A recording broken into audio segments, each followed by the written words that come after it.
কাছে এবং দূরে বসে যারা আমাকে দেখছেন অথবা শুনছেন সকলকে শুভেচ্ছা জানিয়ে শুরু করছি আমার আজকের এই ভিডিও। এই ভিডিওটি একটু আগে যে ভিডিওটা আমি দিয়েছি তার পরবর্তী অংশটা, তখন একটু নয়েজের কারণে আমি ভিডিওটি শেষ করতে পারিনি ঠিকভাবে যেভাবে চেয়েছিলাম। সো এখন আমি একটু সংক্ষেপে সময়ের ব্যাপারে আলোচনা করতে চাচ্ছি। সেটা হচ্ছে how to make best use of your time. কীভাবে নিজের বেস্ট সময়টাকে বেস্ট করে ব্যবহার করা যায় বা ইউজ করা যায়, কারণ ইউজ না করলে আপনি লুজ করবেন, অত্যন্ত জরুরি। সো প্রথমত দেখতে হবে যে আমার সকল কর্ম আমি যেগুলি করতে চাচ্ছি সেগুলি টাইমলি আমি করতে পারছি কি না, অত্যন্ত জরুরি। এবং এজন্য আপনাকে একটি পদ্ধতি অবলম্বন করতে হবে এবং সেটি হচ্ছে just write it down on with pen and paper. একটা পেন অ্যান্ড পেপার সাথে রাখুন এবং জাস্ট রাইট ইট ডাউন এবং এক একটি পয়েন্ট লিখে রাখুন, এটাকে করতে হবে, এটাকে করতে হবে, এটাকে করতে হবে। Very important. অ্যান্ড যখন আপনি করতে পেরেছেন তখন জাস্ট এটাকে ক্রস দিয়ে দিন। তখন দেখবেন আপনি ক্রস দিতে দিতে আপনার ভালো লাগছে যে এটা আমি সমাধান করে ফেলেছি, এটা আমি সমাধান করে ফেলেছি, এটা আমি সমাধান করে ফেলেছি। এই যে ছোট ছোট বিট বাই বিট আনন্দ মজা, এটা কিন্তু আপনাকে এগিয়ে নিয়ে যাবে। Very important. Do you understand that? I tell it again. আজকের দিনের যা কর্তব্য সেটা হয়তো আগের দিন রাতে লিখে রাখলেন, অথবা প্রিভিয়াসলি সপ্তাহের আগে আপনি একটা প্ল্যান প্রোগ্রাম করে রাখলেন, যদিও এটা আসলে চেঞ্জ হতে থাকে। সো আজকের দিনের যে কর্তব্য সে কাজগুলি যত ছোট যত বড়, ইম্পর্টেন্ট আনইম্পর্টেন্ট, যেটা আপনি মনে করেন না করেন, যেটা করতে হবে নিজের জন্য, অপরের জন্য। হয়তো আপনাকে আপনার মায়ের সাথে হসপিটালে যেতে হবে, এটা কিন্তু আপনার একটি কাজ। হয়তো আপনাকে পড়ালেখা করতে হবে, অথবা একটা বিজনেসের জন্য কাজ করতে হবে, একটা প্রোডাক্ট নিয়ে চিন্তা করতে হবে, কিছু আর্টিকেল লিখতে হবে, হোয়াট এভার ইট ইজ। ছোট থেকে ছোট, বড় থেকে বড় লিখে রাখুন এবং সেটাকে আপনি করার পরে কেটে দিন, yes I have done it. So এগুলি আপনার মধ্যে না প্রাথমিকভাবে সময়কে সুন্দরভাবে ইউটিলাইজ করা এবং করতে পারার যে একটি এহসাস, একটি আনন্দ উদ্দীপনা, এটা মনের মধ্যে কিন্তু সঞ্চারিত হবে। এটাকে আমি বলতে চাচ্ছি যে একটি আপনি বীজ লাগালেন। And then you have to look another thing. যে কেউ আপনাকে ডাকছে সেটাকে চিন্তা করতে হবে, who is looking for my time. And আপনাকে চিন্তা করতে হবে যারা আপনার সময়ের জন্য সময় চাচ্ছে, একান্তই যদি কোনো জরুরি না হয়, ইয়েস ডাক্তারের কাছে গেলেন, ডাক্তার আপনার কিছু সময় ব্যবহার করলেন, সেটা আমরা বলি ইনএভিটেবল। ইনএভিটেবল যে জিনিসগুলি আছে, অনিবার্য কারণ ছাড়া যদি কেউ আপনাকে ডাকে, কোনো কারণ ছাড়া, এমনিতে চলো একটু আড্ডা দিই, একটু কথা বলি, হ্যাঁ তার দরকার আছে, আমি জানি। কিন্তু আজকাল যুগে আপনার নিজের এন্টারটেনমেন্টের জন্য কিন্তু আপনার নিজের কাছে অনেক অনেক পদ্ধতি আছে, ইন্টারনেট আছে, অনেক কিছু আছে। অ্যান্ড যদি আপনার বন্ধু বান্ধবের সাথে খোশ গল্প করতেই হয়, দেন অলসো ওই যে পেন অ্যান্ড পেপারে রাইট ইট ডাউন, ওই সময়টা আমি তাদেরকে দেব। Wrong people ask your time any time আপনাকে টেনে নেয়। আমি আপনাদের বলতে পারি এই কারণে, কারণ আমার জীবনে আমার একটা সময় ছিল, আমার একটা পাকিস্তানি বন্ধু ছিল এখানে। সো আমাকে ফোন করে বলতো, হানজি ক্যা হাল হ্যায়, চলো মিলতে हम लोग उधर जाते आज घूम के आते, এমন ঘুরতে যাই, ওদিকে যাই বলতো। এবং আমি তখন কাইন্ড অফ মেন্টালিটি ছিল যে চলো ঠিক আছে যাই, চলো ঠিক আছে, না বলতে পারতাম না বা সামহাউ সামথিং। কারণ এমন এমন জায়গা, যেমন একটা বিবিকিউ পার্টিতে যাচ্ছি বা সি বিচে যাচ্ছি, ঘুরতে যাচ্ছি। So we all want that, না আমরা একটা ভালো সময় স্পেন্ড করতে চাই বন্ধু বান্ধবের সাথে। কিন্তু পরে আমি দেখলাম a big chunk of time of my life and energy and of course money চলে গেছে। Now I am really very careful. So do not copy me, do not imitate me. আমাকে নকল করবেন না, কারণ আমি জানি এটা করলে আফসোস করতে হবে। আমি যেমন আফসোস করছি, আমার জীবনের অনেক একটা সময় আমি নষ্ট করে ফেলেছি বন্ধু বান্ধবের পিছনে। পার্টিকুলারলি আমার ওই বন্ধুটা, একটাই বন্ধু ছিল ওই সময়টাতে। সো ও ডাকতো, আমি যেতাম, একসাথে আমরা ঘোরাঘুরি করতাম। সো যাই হোক, এখন সেটা যেটাই হোক, ইউ হ্যাভ টু থিঙ্ক কে আপনাকে ডাকছে। So manage your time is very important. And then যখনই আপনার মনে হবে যে না আমি একটু আরাম করি, একটু গা এলিয়ে দেই, তখন যখন আপনার রেস্ট করার দরকার, সেটাকে আমরা বলি অনিবার্য। শরীরকে রিচার্জ করার জন্য অবশ্যই আপনার সেটা দরকার আছে, কিন্তু বেশি নয়। সবসময় আপনার মনের মধ্যে একটি হু হু হাহাকার থাকতে হবে যে আমার বেলা যে যায়, আমার বেলা যে যায়, আমার বেলা যে যায়। সো বি লাইক খরগোশের মতো, শক্তির আধার, এনার্জাইজার বাণী। হ্যাঁ, একটা খরগোশ যেমন লম্ফ দিয়ে চলে যায়, কত যে শক্তি তার মধ্যে সঞ্চিত, সেই শক্তির যে একটি আধার সেটা নিজেকে গড়ে তুলুন। কারণ ভাবতে হবে যে চলে গেলে আর পাবো না, এই সময় চলে গেলে আর পাবো না, এই যে একটি হাহাকার মনের মধ্যে, অ্যান্ড বিট বাই বিট করা কাজ, তা করতে গেলে আপনি যখন দেখবেন যে অনেক অল্প সময়ের মধ্যে আপনি শুরু করলেন, আজকে থেকে অনেক অল্প সময়ের মধ্যে আপনি দেখছেন যে একটি রুটিনের মধ্যে ক্রমশই আপনি বাধা পড়ে যাচ্ছেন, ক্রমশই আপনার জীবন একটি পরিকল্পিত বা রুটিন ওয়াইজ হয়ে যাচ্ছে। অ্যান্ড যখন আপনি একটু দীর্ঘদিন করবেন, ধরুন 1 মাস, 2 মাস, 3 মাস যদি আপনি করতে পারেন, আশা করা যায় এটা আপনার মানসিক একটি শক্তি হয়ে যাবে। এবং এই অভ্যাসের মধ্যে আপনি, কারণ মানুষ অভ্যাসের দাস, মানুষ অভ্যাসের দাস। আজকে যদি আপনার অভ্যাস থাকে বন্ধু বান্ধবের সাথে টাইম পাস করছেন, টিভি টাইম দিচ্ছেন, ইন্টারনেটে অনেক সময় দিচ্ছেন, বেহুদা, ইউজলেস, সেটা আপনার জীবনে আপনি আনয়ন করেছেন, এইটা আপনার লাইফ স্টাইল হয়ে গেছে। এখন you just can change your life style. Life style সময়কে সাশ্রয় করা, হাত থেকে বেরিয়ে যাচ্ছে সময়, এটাকে সাশ্রয় করা। Then if you can do it for 90 days, আমি মনে করি তারপরে আপনি কিন্তু অভ্যস্ত হয়ে যাবেন, এবং মানুষ অভ্যাসের দ্বারা অভ্যস্ত হয়ে যাবেন। এবং এটা যখন সময়ের পরিক্রমায়, সময় তো থেমে থাকে না, 6 মাস হবে, 1 বছর হবে, তখন আপনি 1 বছর পিছিয়ে তাকিয়ে দেখবেন যে অ্যাকচুয়ালি কোথায় আমি ছিলাম, কোথায় আমি এসে পড়েছি। অ্যান্ড দিস ইজ নর্মাল, এটা অসাধারণ কিছু না, এমন নয় যে কেউ করেনি বা এটা হয়নি, এটা হয়। তো তার মানে বলতে চাচ্ছি যে calling from friends, TV, internet, many programs, many things, সেগুলি থেকে নিজেকে গুছিয়ে আনতে হবে। করোনা কিন্তু আমাদেরকে একটি জিনিস শিখিয়ে গেল যে করোনার সময় কিন্তু আমরা সব কাজ অনলাইনে করেছি, শপিং থেকে শুরু করে, ঘরে থেকেছি, ঘরে থাকুন, আমি ঘরে আছি, সুস্থ আছি, সো ঘরে থেকেই কিন্তু আমরা জীবনযাপন করেছি।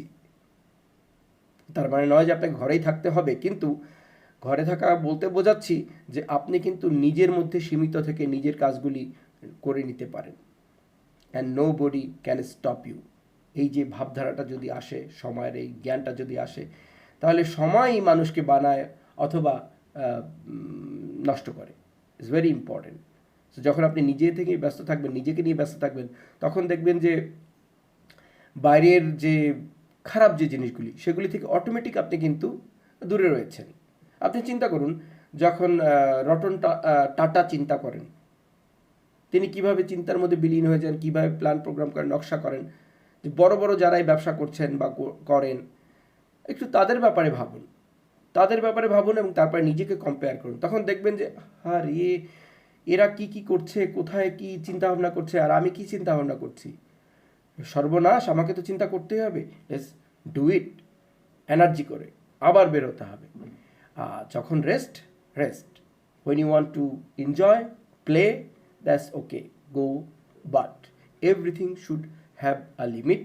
এবং সময়ের এই যে চক্রটা 24 ঘন্টা দেওয়া হয়েছে, ধনী মানুষকেও, গরিব মানুষকেও, কেন একজন মানুষ সফলতার মগডালে উঠে যায়, কেন একজন মানুষ ঠিকভাবে খেতে পায় না, আমরা হয়তো বলি যে এটা প্রকৃতি প্রদত্ত, হয়তো, আই এম নট শিওর, কিন্তু যেটা আমি বিশ্বাস করি এর বেশিরভাগ অংশটা আমাদের নিজের হাতে থাকে। কারণ উপরওয়ালা কিন্তু খুব আগ্রহ নিয়ে দেখছেন, আমাদেরকে ইচ্ছাশক্তি দিয়ে পাঠিয়ে দিয়েছেন, এবং দেখছেন যে আমরা কিভাবে এটাকে করতে পারি কিনা আমাদের জীবনটাকে, আমরা আমাদের, যেহেতু আমাদেরকে ইচ্ছাশক্তি দিয়ে পাঠানো হয়েছে, আমরা এটা সদ্ব্যবহার করতে পারি কিনা।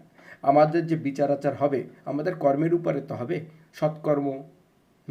তো এই সৎকর্মটা নিয়তি নির্ভরশীল, কিন্তু কর্মফল নিয়তের উপর নির্ভরশীল। ইন্নামাল আমালু,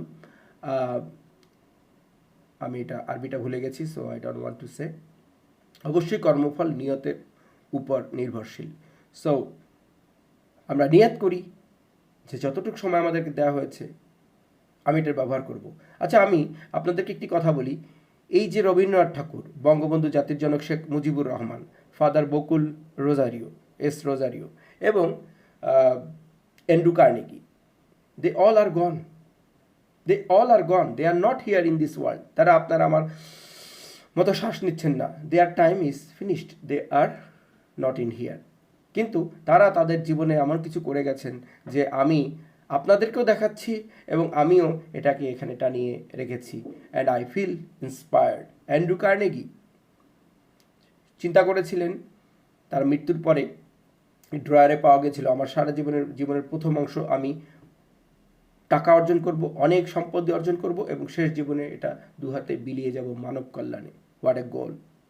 ফাদার বকুল তিনি অনেক অনেক ছাত্র তৈরি করে গেছেন এবং তিনি একটি নর্ডেম, ময়মনসিংহ নর্ডেম, তার পিছনে কিন্তু তার একটি বড় হাত আছে। শুধু ঢাকাই ছিল আগে, ময়মনসিংহে তিনি যে নর্ডেম কলেজটি করেছেন তার হাত রয়েছে। একটি দেশ গড়ে গেছেন আমাদের জাতির জনক, জাতির পিতা বঙ্গবন্ধু শেখ মুজিবুর রহমান। আর রবীন্দ্রনাথ ঠাকুর 1941 সালে তিনি আমাদেরকে চলে গেছেন, কিন্তু স্টিল নাও এখনও তিনি রেলেভেন্ট, এখনও তিনি প্রাসঙ্গিক। So this people use their time. ঝঞ্ঝা এসেছে, বঙ্গবন্ধু কত বছর জেল খেটেছেন। অ্যান্ড্রু কার্নেগির জীবনে পেটিটেল কত সমস্যাই না এসেছে হয়তো, কিন্তু তিনি সেগুলিকে কভার দিয়ে কিন্তু অ্যান্ড্রু কার্নেগি হয়েছেন। রবীন্দ্রনাথ ঠাকুর অনেকে হয়তো বলে জমিদারের ছেলে ছিলেন, কিন্তু এই যে লেখনী তার, এই যে তিনি সময়কে ব্যবহার করে লিখে গেছেন, এই জিনিসগুলি দিয়ে গেছেন, সেগুলি তাদের কিন্তু প্রাত্যর্শনীয় করে রেখেছে। সো দেখার বিষয় হচ্ছে এইটা, সময়ের সদ্ব্যবহার করলে এদের লাইনে আপনিও থাকতে পারবেন। That is the ultimate truth. আর সময়ের ব্যবহার না করলে হয়তো ছিলাম কোনো একদিন, মনে রেখো আমিও ছিলাম, মনে রেখো, কেউ মনে রাখে কি আসলে? কিন্তু যদি সেটা ভুলেও যাই, কেউ আমাকে মনে রাখুক বা না রাখুক, আমার এই যে বিধাতা প্রদত্ত যে জীবনটা, এটাকে আমি কত সুন্দরভাবে ব্যবহার করে যেতে পারলাম, that is the main matter. এটাই বিষয়। আমাকে যে শক্তি দেওয়া হয়েছে, বুদ্ধি, হাত, তাকাত, জ্ঞান, যা কিছু দেওয়া হয়েছে, শক্তি, এনার্জি এবং সময় এগুলিকে আমি কীভাবে ব্যবহার করতে পারছি, that is very important. So আমার ভাইয়েরা এবং বোনেরা, আমাদেরকে বাংলাদেশটাকে গড়ে তুলতে হবে। অনেক কষ্টের একটি দেশ, পৃথিবীর বুকে আমরা যেখানে যাই আমাদেরকে অনেক কিছু করার আছে। লাল এবং সবুজ, লাল আমার এখানে নেই কিন্তু সবুজ কাপড় পরে আছি। সো লাল সবুজের যে আমাদের দেশটি, এটাকে আমাদেরকে অনেক দূর নিয়ে যেতে হবে এবং প্রত্যেকের আমাদের কঠোর সাধনা করতে হবে। ছোটোখাটো যে আমাদের যে প্রতিহিংসা বা আমাদের যে অনেক মানবিক যে জিনিসগুলি আছে, এগুলি কিন্তু অনেকাংশে লয় হয়ে যাবে, খতম হয়ে যাবে যখন আপনি নিজের মধ্যে ডুবে যাবেন। কারণ নিজের চর্চা করলে পরচর্চা বা অন্য কিছু করার সময় তো নেই। সময় কোথায়? বাবুই পাখি নিজের বাসা বলে আপনার বাসা আগে বুনি। সো সে তার নিজের বাসা, আগে নিজেরটা তৈরি করতে হবে। এবং আমরা প্রত্যেকে জাতির একক, এবং আমরা যদি প্রত্যেকে করে উঠি, আমরা যদি প্রত্যেকে নিজের কাজটা নিজে করি, তাহলে আমি আমার অর্থনৈতিকভাবে নিজেকে সমৃদ্ধ করতে পারবো এবং আমি দেশের জন্য একটি অ্যাসেট হয়ে দাঁড়াবো। আমার পরিবারের জন্য, আমার দেশের জন্য আমি যেন অ্যাসেটে পরিণত হই, বোঝায় পরিণত না হই। সো আমাদের দেশ এগিয়ে যাচ্ছে, এখন সময় আমাদের অনেক দূর আমরা এগিয়ে এসেছি, আমাদেরকে অনেক দূর যেতে হবে। দেশকে ভালোবাসতে হবে। দেশকে ভালোবাসা মানে মাকে ভালোবাসা। আমরা সকলেই মাকে ভালোবাসি। দেশ, মাতৃভূমি এবং মাতৃভাষা প্রত্যেকেরই প্রিয়। সো আমরা দেশকে ভালোবাসি। বিদেশে থাকলে এই জিনিসটা খুব বেশি করে বাজে মনের মধ্যে, বাট স্টিল আমরা দেখি 21শে ফেব্রুয়ারি, 26শে মার্চ, তারপরে 16ই ডিসেম্বর, আমরা দেখি আমাদের সেই আবেগগুলি কিন্তু আমাদেরকে একত্রিত করে। সো আমরা একত্রিত হয়ে আমাদের দেশটাকে এগিয়ে নিতে পারি। এবং আমার একটাই চাওয়া আমাদের ইয়ং ছেলেদের কাছে, যে একটা সময় ছিল আমাদের যখন স্বাধীন হয়েছে, তখন বিদেশে অনেক মিডিয়া বলতো যে এরা স্বাধীন হয়েছে, এরা বেঁচে আছে, কেন আছে তারা জানে না, কেন তাদের বাস্তবে এটাও বোঝে না। কত ধরনের কি বলবো, আমাদেরকে তুচ্ছ তাচ্ছিল্য করে বলা হতো অনেক মিডিয়া থেকে। বাট সেই অবস্থান থেকে, সেই ভিখারির অবস্থান থেকে আমরা কিন্তু ঘুরে দাঁড়িয়েছি। আমরা ভিখারি হতে চাই না, আমরা ভিখারি হব না। আমরা পাওয়ার পজিশন, উইল বি লেন্ডার, আমরা দেব। সেদিন দেখলাম শ্রীলঙ্কাকে কিছু পয়সা দেওয়া হয়েছে বাংলাদেশের তরফ থেকে, বুকটা ভরে গেছে। We will be the giver, be in the power position. You can do it, the power is inside you. If motivation is somewhere where inside you, in your heart, আপনার হৃদয়ের মধ্যে আছে, হৃদয়ের মধ্যে একটা জিনিস আপনি যদি ভালোভাবে গ্রথিত করেন তাহলে সেটা কিন্তু হবেই। অর্থনৈতিক সফলতা তার মধ্যে একটি। আপনারা অনেকেই হয়তো ইয়ং ছেলেরা আছেন, মেয়েরা আছেন যারা অনেকে কাউকে জীবন দিয়ে ভালোবাসে, আমি তোমার জন্য জীবন দিতে পারি, এবং দ্যাট ইজ ট্রু, অফকোর্স অনেকে ট্রু লাভ অনেকে ভালোবাসেন এবং সেটা কিন্তু সে হৃদয়ে ধারণ করে। সো নিজের উন্নতিটাও নিজের হৃদয়ে ধারণ করতে হবে যে আমাকে উন্নয়ন করতে হবে, অর্থনৈতিক যে অবস্থার মধ্যে আছি তা থেকে আমাকে উন্নয়ন করতে হবেই, নো আদার ওয়ে। কারণ একটা জিনিস আমি জানি এবং বুঝি, আমাদের দেশের ছেলেরা তারা খুবই মাথা ভাঙ্গা, চাইলে কিন্তু পারে। ৭১ দেখিয়ে দিয়েছে, অনেক সময় দেখিয়ে দিয়েছে, তারা কিন্তু চাইলে কিন্তু পারে, কিন্তু চাওয়ার মতো চাইতে হবে, নিজেকে বুঝে আমার কি শক্তি আছে, ক্ষমতা আছে, আমি করতে পারি কি না, এবং সেটা যদি মনে করি যে আমি এটা পাই, আমি চাই, আমি করবই। সেই ইমোশনটা আমাদের আছে, ইটস ভেরি ইম্পর্টেন্ট। অনেক নেগেটিভ ইমোশনের কারণে কিন্তু অনেকে আত্মহত্যা, সুইসাইড করে, যেটা করা উচিত নয়। কিন্তু আপনি ধরুন কেউ যখন আত্মহত্যা করে, কোনো একটা নেগেটিভ ইমোশন তাকে কীভাবে নিজের জীবনটাকে শেষ করার জন্য প্ররোচিত করে। So emotion is very powerful. আমরা যদি এই ইমোশনটাকে নেগেটিভ না করে পজিটিভ ইস্তেমাল করি, ব্যবহার করি, then in our own right we can be a success. এবং এভাবেই আমাদের সময় ব্যবহার করে এগিয়ে যেতে হবে। রাইট ইট ডাউন, হয়ে গেলে জাস্ট নিজেকে শাবাশি দিন। কারো দরকার নেই, কাউকে বলার দরকার নেই আরে তুমি তো অনেক ভালো করেছো, তুমি সুজন, অনেক ভালো জন তুমি, নো, তুমি সুমন, অনেক ভালো মন তোমার, নো, জাস্ট কংগ্রাচুলেট ইউর সেলফ, আজকে তুমি ভালো করেছো, yes good, you have done this, এটা করার ছিল, তুমি করে ফেলেছো। এবং প্রত্যেকটা করার নামই তো সফলতা। একটা কাজ করার, একজন বলেছিলেন, নামটা ভুলে গেছি, একটি কাজ সুন্দরভাবে করার পুরস্কারই হচ্ছে আরেকটি কাজ পাওয়া। একটি কাজ সুন্দরভাবে করার পুরস্কারই হচ্ছে আরেকটি কাজ পাওয়া। তো যাই হোক, যেটা বলতে যাচ্ছি যে we can do it, there are many ways. আগে আমরা হয়তো অনেক কিছু জানতাম না, কিন্তু ইন্টারনেটের কারণে আমরা অনেক কিছু ইনফরমেশন জানতে পারছি। সো এই সময়টা আনপ্রেসিডেন্টেড অপরচুনিটিস আপনার সামনে, অনেক সুযোগ, পয়সা কামানোর অনলাইনে অনেক সুযোগ। আপনার কোনো একটা কিছু করার জন্য একটা টেকনোলজিক্যাল বুদ্ধি দরকার, বা একটা আইডিয়া দরকার, ইনফরমেশন দরকার, সব কিছু দরকার, সব কিছু কিন্তু ইন্টারনেটে আছে। Take it, use it. আমার ভিডিওটি দেখুন, এখান থেকে যদি আপনার একটু মনের মধ্যে দোলা লাগে যে না আমাকে এটা করতেই হবে, আপনার রক্তের মধ্যে যদি লাগে যে না আরে আমিও তো পারি, শাকিম ভাই বলছে আমিও তো পারি, কেন পারেন, সো সেটাকে মনে করবো যে আমি আমার সাকসেস, এই ভিডিওটার সাকসেস, সেটা যে আমার এই ভিডিওটার পরে যদি আপনি মনে করেন যে নো উনি যেটা বলেছেন তো বলেছেন, এখন আমি আমার মতো চিন্তা করি, yes I can do it, and that is my success, right? So just do it, it's very important আমাদের দেশটা। কারণ আমাদের যে অবস্থান থেকে আমরা এসেছি, আমাদের যে অবস্থার মানে শতাব্দীর আগের বাঙালির আমাদের সমাজ, বিশেষ করে আমাদের এই বাংলাদেশের অঞ্চলের মানুষের, আমাদের কিন্তু এখন একটা প্রাইম টাইম যাচ্ছে। এর আগে কিন্তু এত ভালো আমরা কখনোই ছিলাম না। সো আমরা দু হাত ভরে আমাদের এই সময়টাকে আমরা ব্যবহার করি, খুব ভালোভাবে ব্যবহার করি।